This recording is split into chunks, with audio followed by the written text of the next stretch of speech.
Hey, we're live. Good morning, good afternoon, or good evening, depending on where you're from. So good to be here again. Joined today with Terry Bean once again and Phil Klein. And we're going to be talking about the business of thirds. So, the last couple of weeks, Terry and I have already discussed business judo and time duplication. And the third system in the book of the 5 systems of successful people is the business of thirds. And Terry said, "You got to get my mate on. You got to get Phil on. He is so good." And here he is. So listen, I'll pass you over to Terry. Terry can do a quick introduction of Phil, and we'll get started. Love it, Scotty. Yeah, you know what? When we were talking about business to thirds, one of the things that you said early on about business to thirds is guys that are athletes really get the concept of business to thirds. They live it, they deal with it. That's how they practice. That's how they play. And Phil is, in the United States, we have several different conferences for universities and colleges, and one of the best in the nation is called the Big Ten.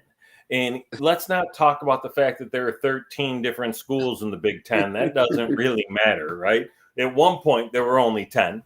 And Phil was a standout wrestler for the University of Michigan, which I would imagine even in Australia, people have heard about Michigan Wolverines. So Phil lettered in wrestling for 4 years there, started a really cool career in the mortgage business and grew and grew and grew. And at 26 years old was the vice president of sales and did exceedingly well for himself and even better for his company.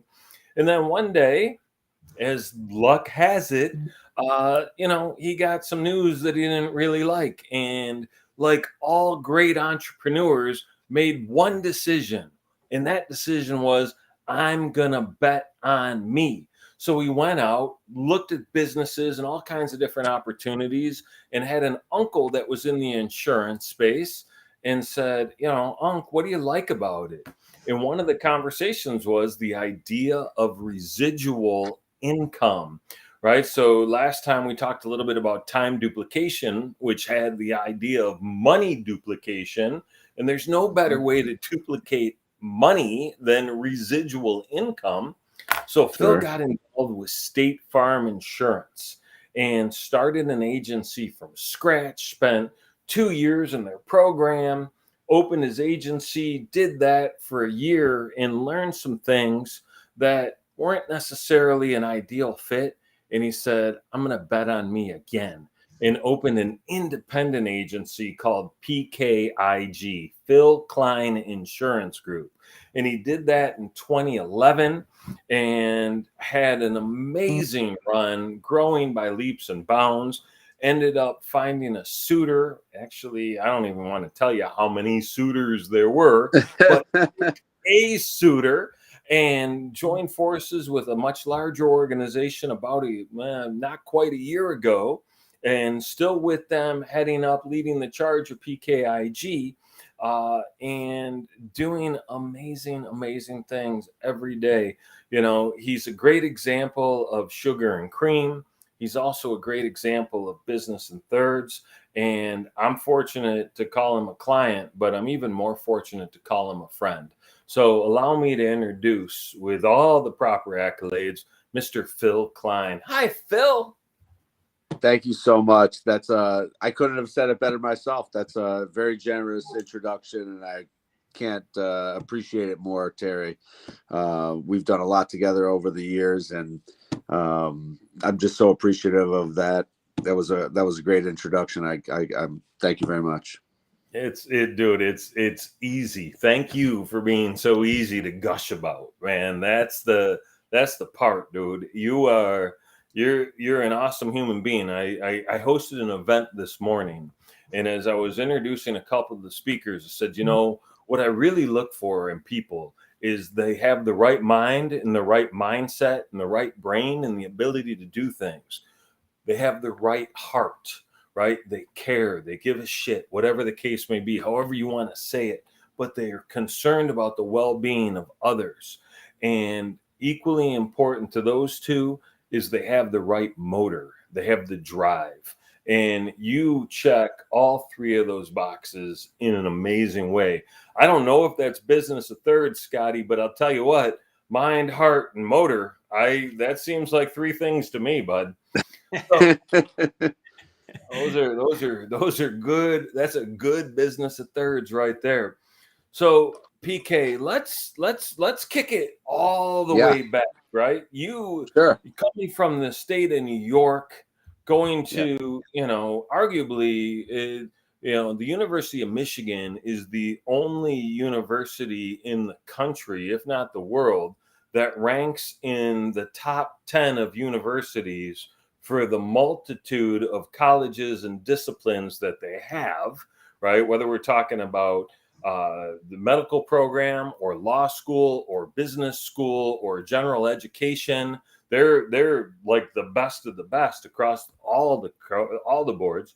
How'd you end up getting like to U of M from New York? Tell us that story, because I think that's probably an impressive one. Well, I grew up in New York, and I actually grew up in a diehard Michigan household, just because my dad never went there, but he was just a diehard Michigan fan. And, academically, I would tell you this: academically, maybe I wasn't deserving to get into that university, but because I was a rambunctious little kid that my parents wanted to calm down, they got me into a sport called wrestling. And because they got me into a sport called wrestling, and in kindergarten I started that. Because I started in kindergarten, and because I went all the way through high school and won some state championships and all American honors, the University of Michigan gave me an opportunity to go there in college. And so when I was a senior in college, I signed a letter of intent to go to the University of Michigan and wrestle there. And it was one of the best. It was actually the best decision of my life, not because of the wrestling side was one side, but what wrestling taught me. Obviously there's not a professional wrestling if you don't want to go into like the WWE or one of those sort of things. But what wrestling taught me, as far as what I took to the business world from there, was absolutely phenomenal. Wrestling is a sport where it's a team sport, but actually it's an individual sport when you actually get on the mat. It's one of those sports where, you can't rely on anybody else once you get out there. There's no off days. There's no days that you can take off. If you're not on that day, you're going to get your butt kicked. And so it taught me a lot about who I was, and it was taught me about who I wanted to be, and it taught me about how was I going to in the future make something for myself, because nobody was going to do it for me. As my father-in-law would say, nobody's coming to save you. So, getting to the University of Michigan in wrestling was a culmination in that sport. But realistically, when I look back on it, it really was a springboard to the rest of my life. It was a springboard to my business life. It was a springboard to who I am as a person today and why I think I'm actually successful today. So getting to the University of Michigan was wonderful. I am a diehard Michigan fan, obviously, and would do anything for that university. But realistically, it taught me those skills that we actually in business all want, and we try to adapt to, is that self-preservation. Nobody's coming to save you. You have to do it for yourself. So those are the things that really stood out to me at the University of Michigan, and so I really credit my time there, winning a couple of varsity letters there. I was an outstanding high school wrestler, an average college wrestler, but just being lucky enough to be exposed to that type of coaching, that type of athletics, it really taught me what I wanted to do in business. I love that, and I think that's a great jumping off point. And I think about not a lot of people know this, Phil, and you and I have worked together for 3 years. I don't know that you know this. I wrestled in my freshman year in high school for about 2.5 weeks. And I've never had so much disappointment and harder practices, right, in my life. Those dudes are crazy. So, like, the discipline, the focus, and the perseverance that it takes to forget about win state championships.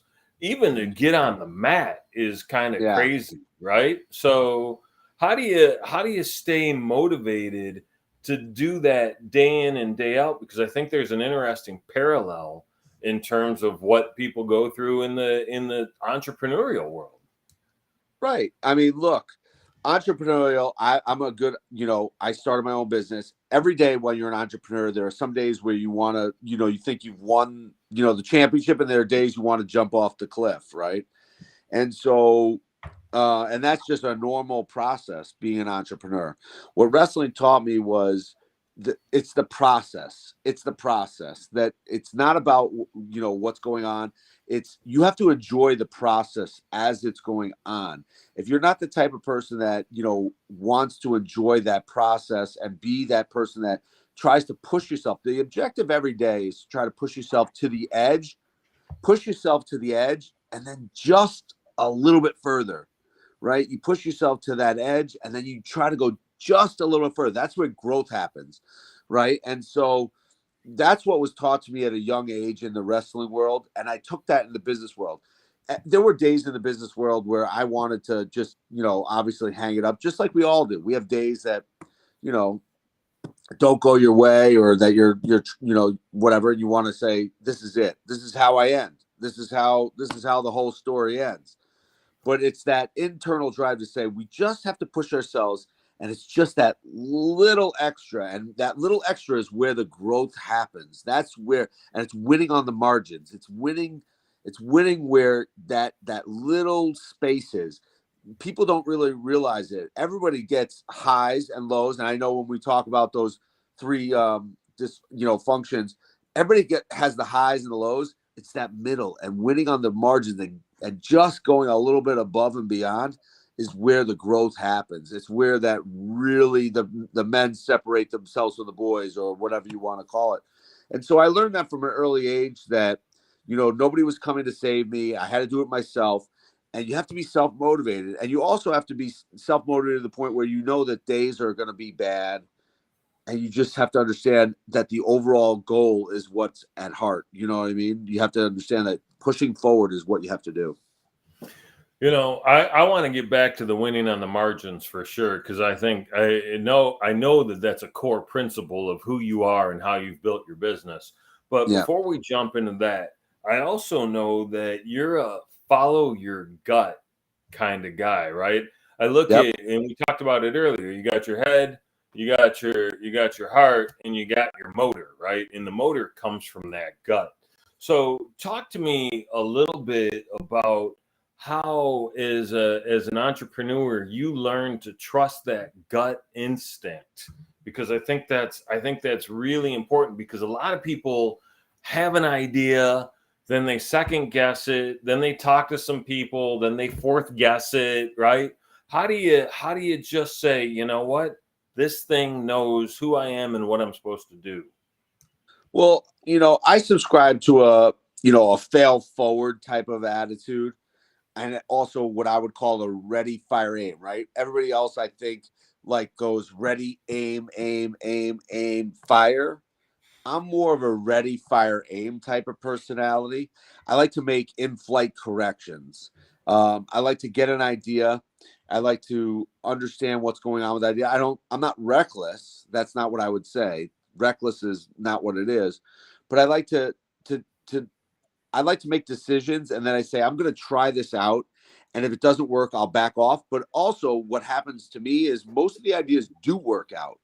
It's just that you have to correct it as it goes along. And what I find that was different for me than most people was that they tried to make it perfect before they executed it. And for me, I tried to get a good idea. I tried to say, this is the idea I have, and I'm going to try this. And if I have to make in-flight corrections, I will do so.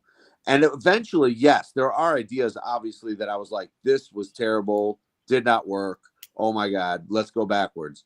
However, it was because I was already trying it. I didn't want to get paralyzed, paralysis by analysis, I guess is the best way to describe it. So my whole philosophy in that whole area was, I'm more of a ready, fire, aim type of person. I come up with an idea, or I wanted to do something, and I was like, I'm going to try it. I'm going to try to start down the road, because doing something first is way better than just not doing anything. And so that was how we started the business. It was like, we didn't know what we were doing. To be honest, when I started PKIG, everybody asked me how I became so successful in PKIG.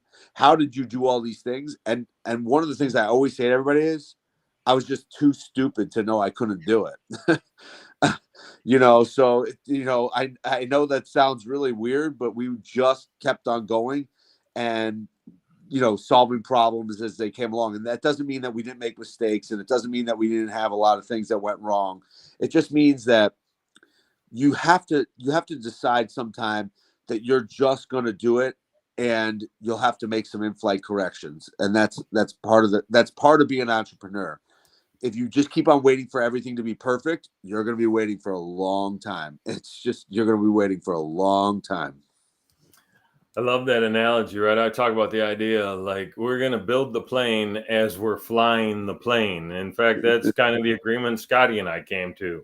What are we doing? I don't know. We'll figure it out. Let's just start doing it, right? Because those in-flight corrections are so important. Put it out there, get the feedback, adjust to the feedback, make it better, right? And do it again. And it's a continuous cycle. Scotty, what what do you think of the idea of what Phil just said about I was too stupid to know that I couldn't do it? Does that resonate with you at all, Scotty?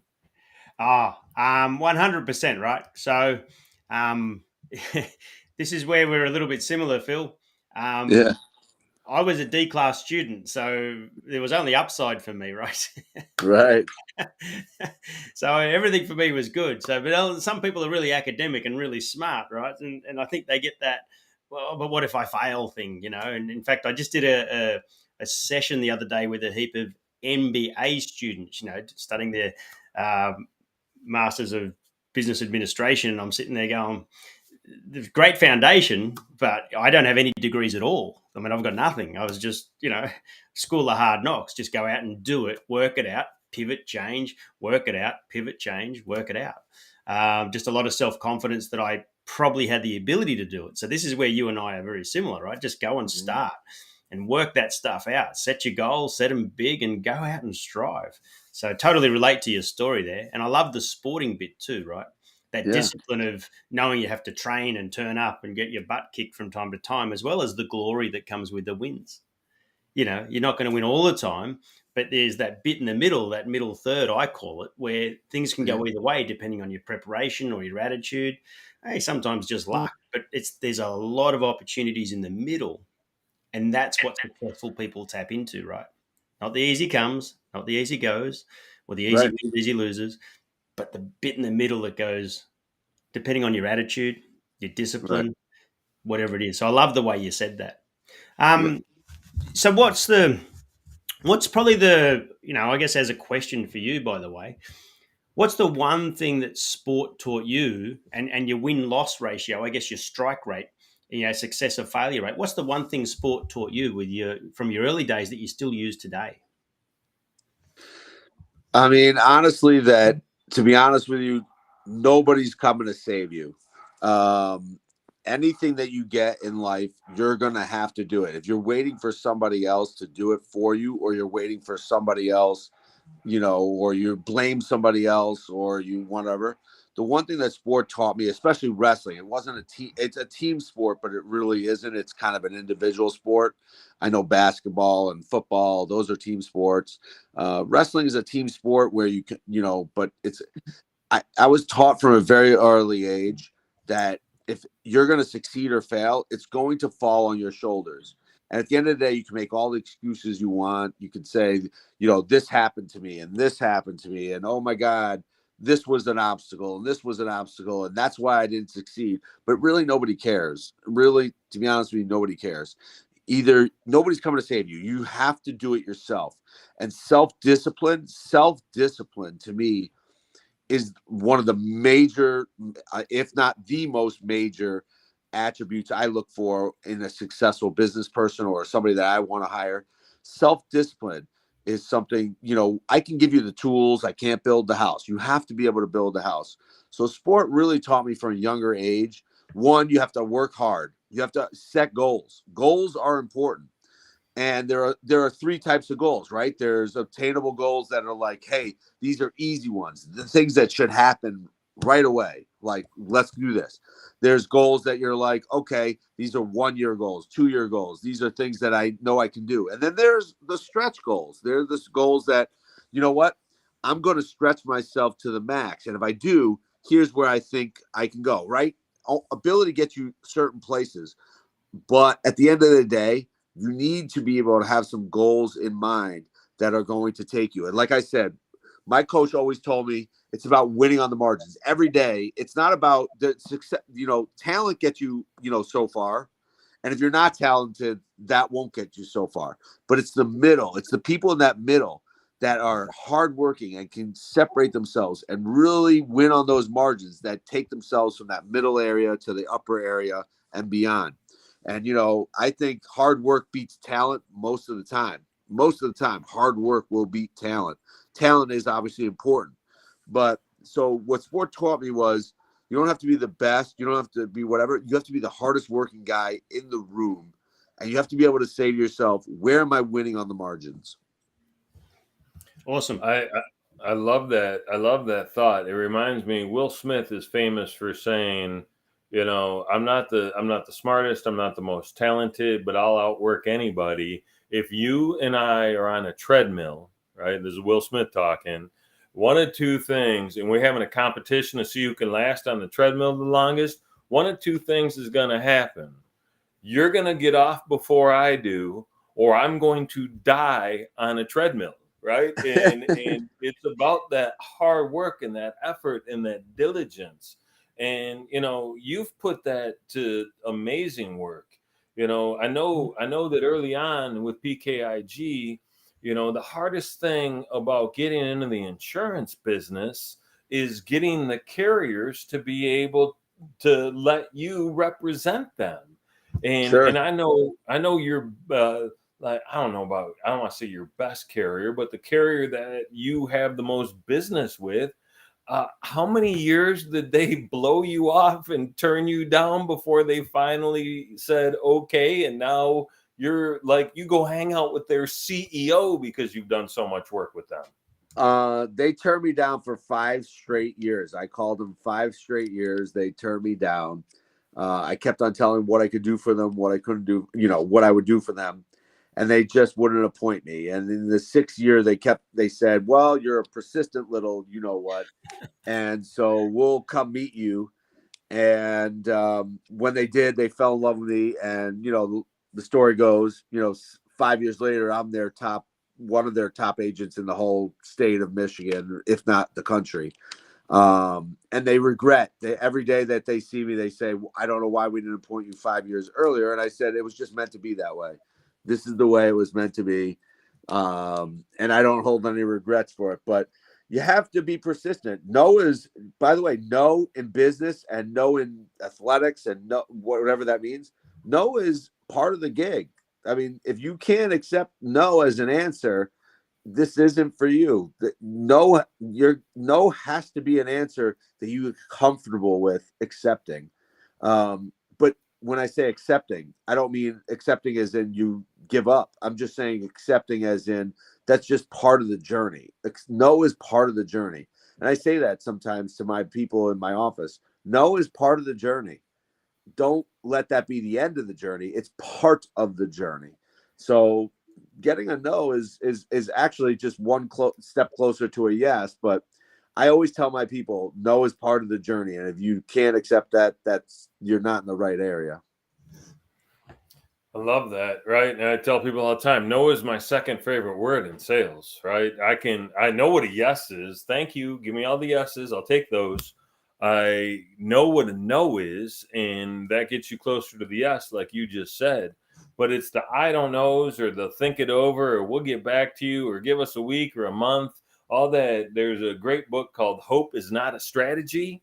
right? All those things that aren't a yes or a no fall into that hope category. And you got agents in your business. Scotty had sales reps in his business. Other companies have reps that are talking about, look at my pipeline. I have all these things. No, man, you got a bunch of strokes that were too chicken to tell you no, or you didn't ask hard enough to get to that no. And now you think you got this amazing pipeline, but you got a bunch of BS sitting in an Excel spreadsheet. That's Right. what you have.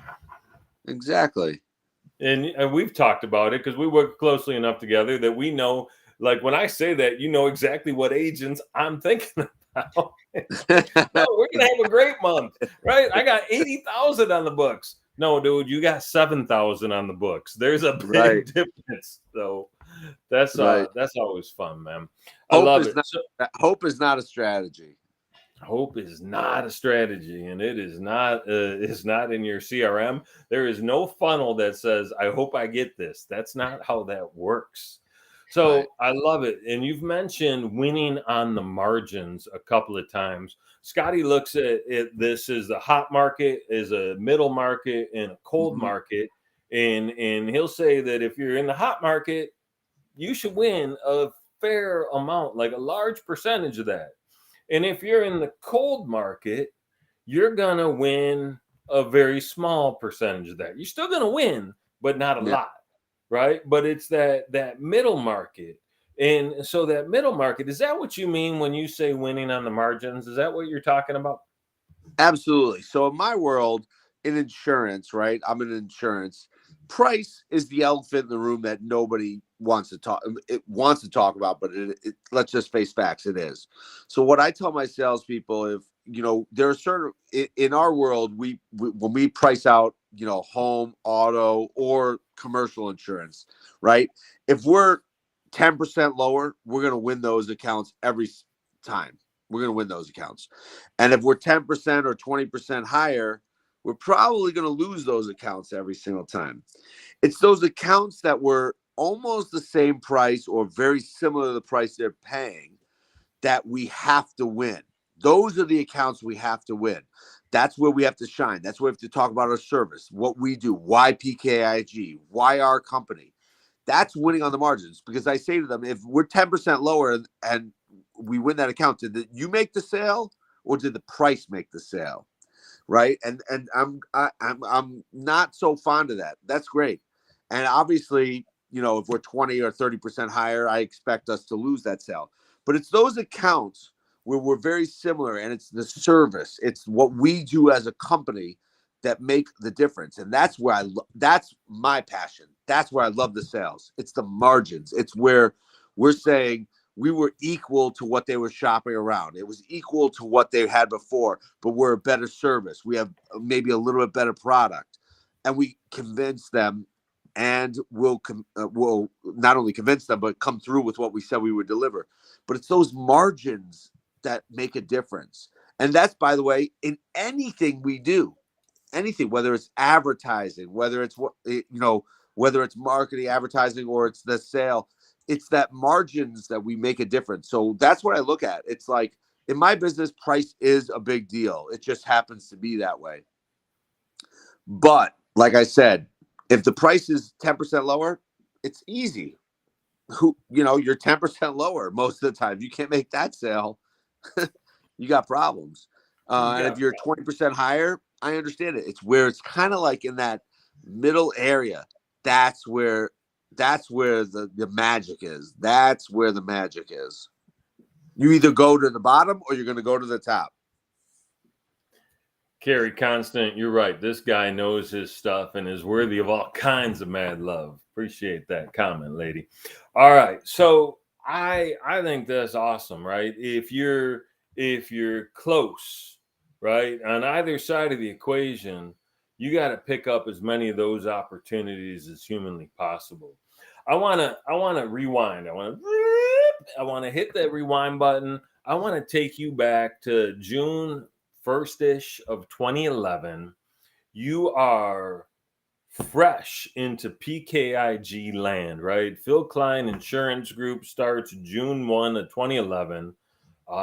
And you're looking at maybe a desk and some walls And how do you start? How did you identify maybe hot markets or cold markets or warm markets?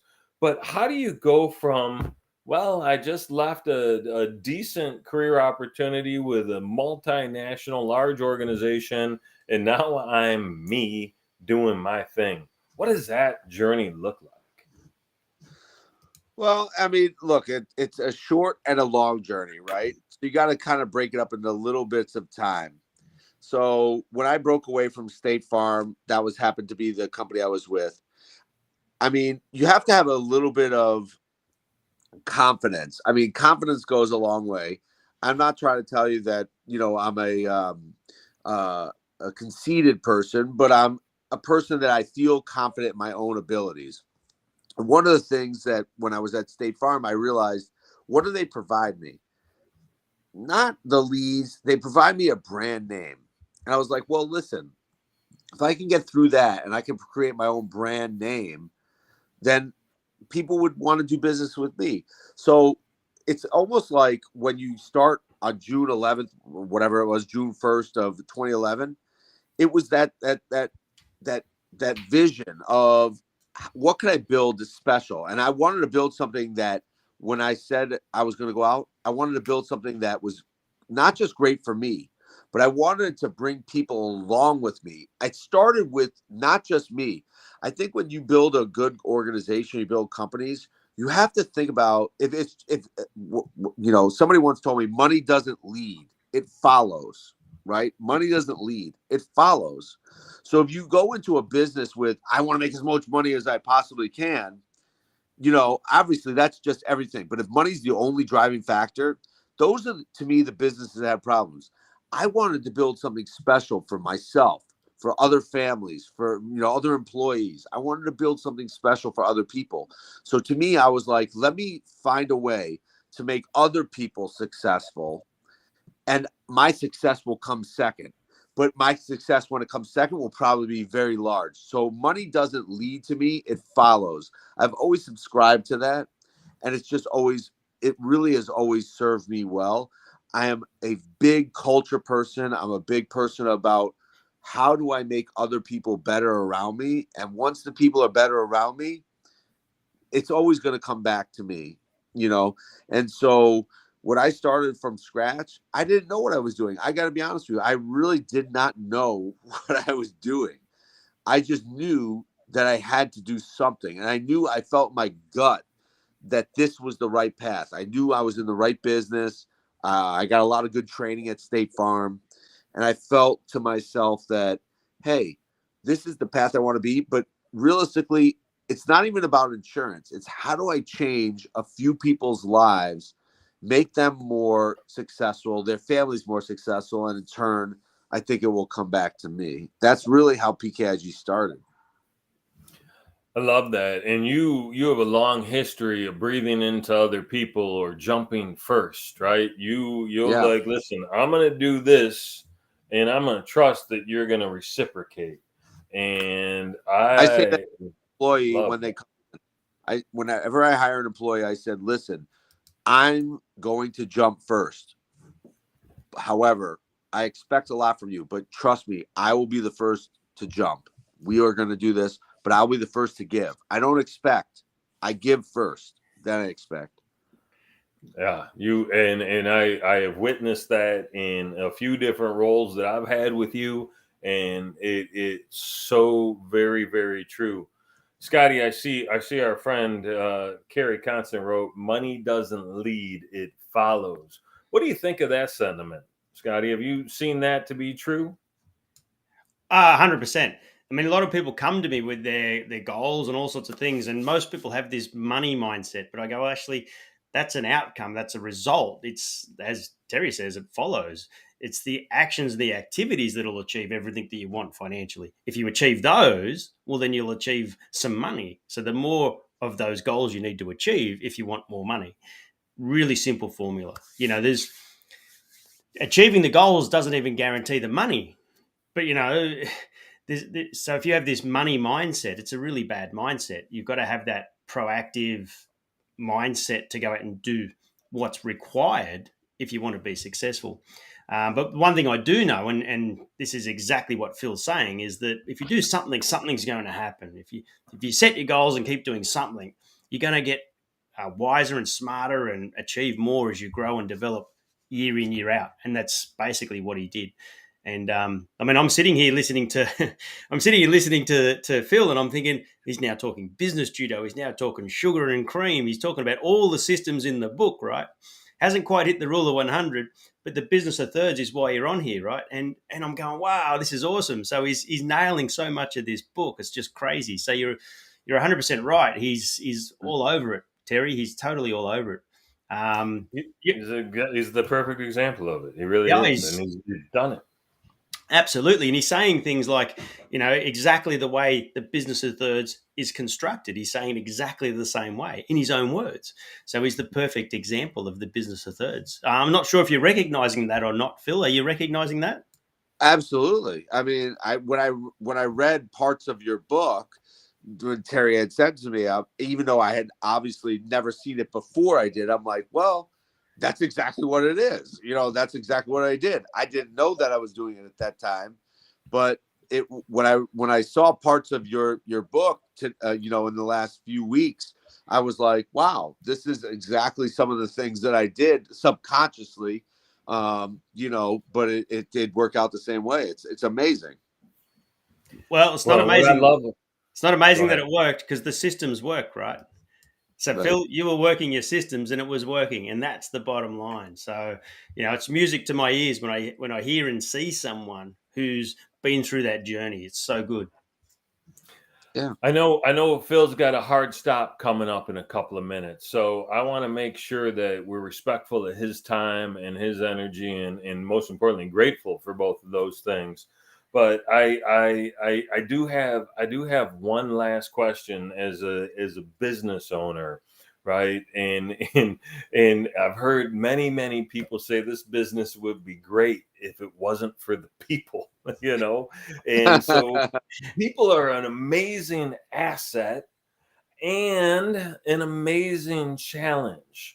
So over the years, right, whether we're talking way back when you were the VP of sales of a mortgage company or more recently as the head of PKIG in the insurance space, the business of thirds, you can look at salespeople in the business of thirds. We sometimes talk about the 80-20 rule. Scotty likens the business of thirds to the 80-20 rule in terms of, it's an interesting analogy. It's not the same thing by any stretch of the imagination, but every business has a top third group of the sales professionals.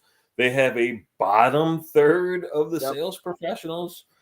I'm curious, how do you manage the top third or lead the top third? Because management isn't your style. You're a leader, not a manager, and I say that with the utmost respect. And how do you deal with the lower third? What do you do there? Well, I mean, I'm going to be very honest, right? So in business, you have your ABC, right? So your top, your middle, and your third.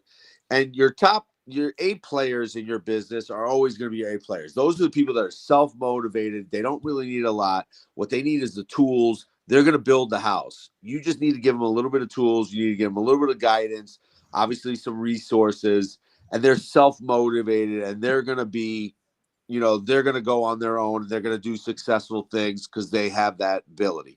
Everybody wants A players, right? If I could give myself only A players, or any business could give themselves only A players, let's face facts. Your C players are your players that you're giving the tools to, and for some reason it's not connecting. They're not building the house. They might be lazy. There's outside influences. They make excuses. For me, my business was built on the B players and trying to be A players.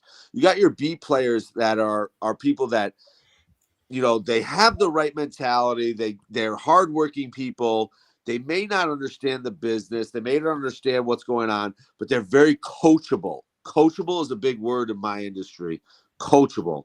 You have to be coachable. You have to be able to take direction. That doesn't mean that you have to follow every last thing that I say. You have to be able to find your own way. But those B players are the people that you're going to concentrate. A players do them. They're always going to rise. That's the cream. They're always going to rise to the top. And what you have to do in business, to be honest with you, is you have to be able to say, is this a C player? Can I get my B players to become A players? Yes. Can I get my C players to become B players, eventually A players? If the answer is I don't think so, unfortunately, you have to maybe sometimes cut the cord. It's those B players that you're like, are they going to stay B players forever, or can I coach them / make them A players? And so, to me, in a business where most people, they always try to concentrate on the A players, and I do too, don't get me wrong, but it's the B players that are that I really try to concentrate on coach, because I'm a coach. I want to get them to become A players, the people that have the talent, people that can go further. The C players, to be honest with you, C is just passing. So obviously they can stay at your company and they can do things while the company needs it. But those are the first people, to be honest with you, when things are not right, those are the first people that you look to eliminate. I mean, and that's just the reality. I always say we live in a democracy. We don't work in one. And so that's unfortunate, but B players are where I concentrate. A players I try to develop to get better, but B players, I'm trying to move them up into that A category. Well, and that to me is like the definition of winning on the margins, right? If you can move a B player to an A player, that's the margin, right? And I love that. All right, man. One last time, where can people find you if they want to learn more about you or PKIG? I know we got it popped up on the screen, but I love the fact that you got a 4-letter URL. So go ahead and spit that out. It's just pkig.com.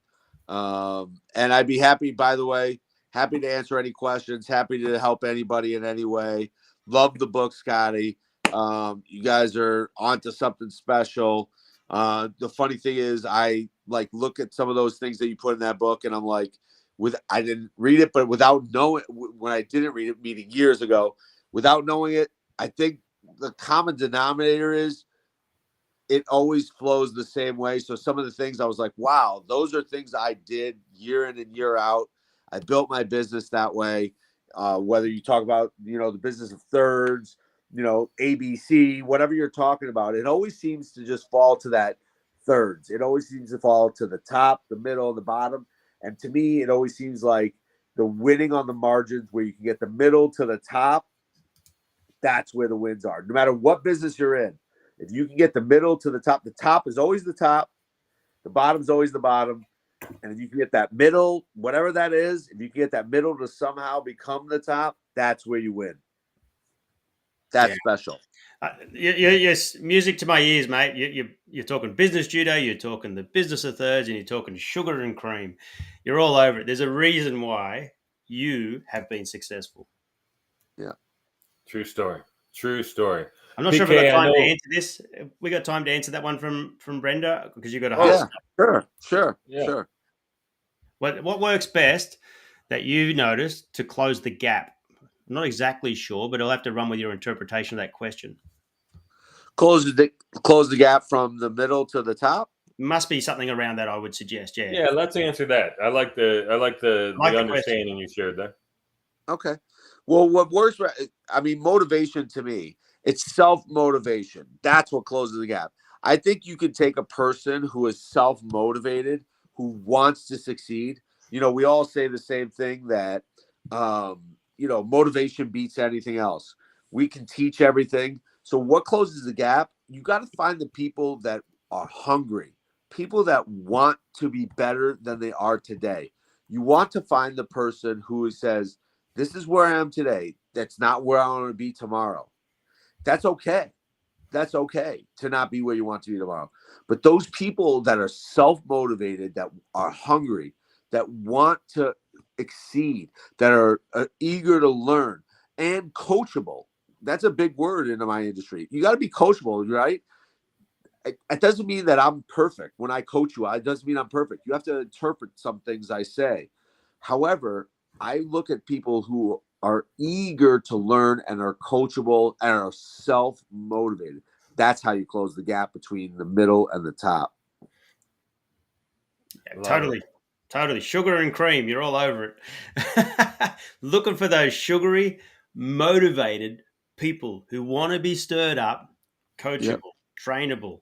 They're looking for that what's next opportunity. You're all They over it. want growth, right? They want to be, they're here, but they know they want to be here and they're willing to do the work to bridge that gap. Absolutely. I mean, it's not a secret the funny part about everything is it's not a secret formula. It's really right in front of your face. But most people just don't see it. It's you got to be self-motivated. You got to be driven. You got to, you got to want it more than the guy next to you. It's just the bottom line. You just have to. Yeah. You've got to want it more than the person coaching you to get it too, right? Yeah. There's nothing worse than trying to help somebody get to where they want to go and you want it more than they do. Yeah. I ain't nobody got time for that, right? So that internal motivation, Phil, is so important, right? They got to have that. I talked about it, right? They got to have that motor. So I love it, man. Listen, I don't want to talk about the ginormous man crush I have on you, right? We got a little bromance going on, so I want to get into all that. But thank you. I appreciate you coming on and being an example of what Scotty has shared so eloquently, so pragmatically, so perfectly. I'm trying to put this up in a way that the light's not smashing it so hard, right? Thank you, Scotty. Hook me up like that. That's good stuff. When I gave a presentation today on the 5 systems of successful people. It was the first time I've ever presented like in a keynote style somebody's material that wasn't mine, and it was very well received. And what I told people is it's simple pragmatism, right? Scotty took what works and what's repeatable and scalable from a working perspective and then simplified it into 5 systems. And Phil, you're an outstanding example of it, man. And I appreciate you, brother. I really do. I appreciate it. Your book was amazing. I really appreciate it. It confirmed some of the things I already thought, right? So, unfortunately I didn't read it 10 years ago or whenever it was written, but when I was reading it, I was like, wow, I kind of do this. So it's spot on. Good stuff. All right, PK, go do PK things. I'll look forward to seeing you in real life soon. Scotty, Phil should buy me the book. You're right, Kerry. We should make sure that Phil buys that book. I agree. You should get a copy. Let's buy it for let's buy it for the staff and make them read it. There you go. Right. We'll have them do a little book report. That'll make Scotty happy. We'll do our sales meeting, once a month sales meeting. We'll make it one of the reading assignments for the sales team. You know what? Honestly, if each member took just one section of the book and did a report on it, right? So not everybody's stuck reading an entire book, because I know people are busy and reading's no longer as fundamental as it once was. But It's a great way to get that shared learning going around too. That's important. Absolutely. Love it. And somebody's going to hear some stuff in a section they didn't read and be like, wait, I got to go and read that section. So it makes them less responsible initially and more proactive eventually. And I like that part.